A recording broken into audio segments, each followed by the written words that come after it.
నేను అమ్మవారి భక్తురాలిని, చెయ్యాలని ఉంది. దసరా నవరాత్రులు నాకు ఇంట్లో చేసుకోవాలని ఉంది. కానీ అంత నిష్టగా అన్ని నైవేద్యాలు పెట్టి కలసం పెట్టి అన్ని చేసుకోవడం నాకు కుదరకపోవచ్చు. అయినా నాకు అమ్మవారి అనుగ్రహం అయితే కావాలి. చాలా సింపుల్ గా చెప్తున్నా. స్నానాదులు చేసుకొని ప్రతిరోజు తలస్నానం చేయాలంటే ప్రతిరోజు తలస్నానం చేయాల్సిన అవసరం లేదు.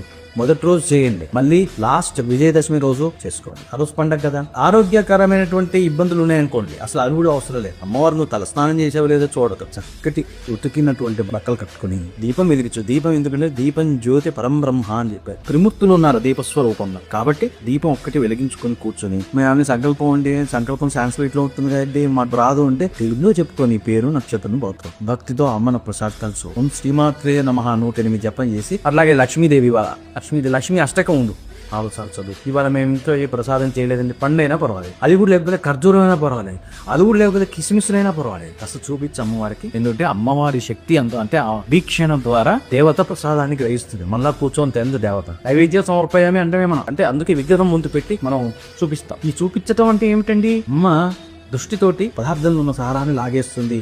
ఆ మిగిలింది ఏదైతే ఉందో అదే ప్లేట్లో, అది మనకి అమ్మ ఇచ్చినటువంటి ప్రసాదం. అది నోట్లో వేసుకో, చక్కగా హారతి ఇచ్చేసేసి అమ్మవారికి. ఈ హారతి ఇచ్చేటప్పుడు మంత్రాలు మాకు రావాలని గంట కొట్టు, అమ్మవారి చుట్టూ తిప్పు. ఆ వెలుతుల్లో అమ్మని చూడు, అద్భుతంగా. అది పూజ అంటే వచ్చి రాని మంత్రాలు చదివి కేశవాయ స్వా నారాయణ స్వా అని కింద పోసి నీళ్ళు పైన పోసుకొని బట్టలు తెరిచి నీకు తెలియని అది పండిత పూజ.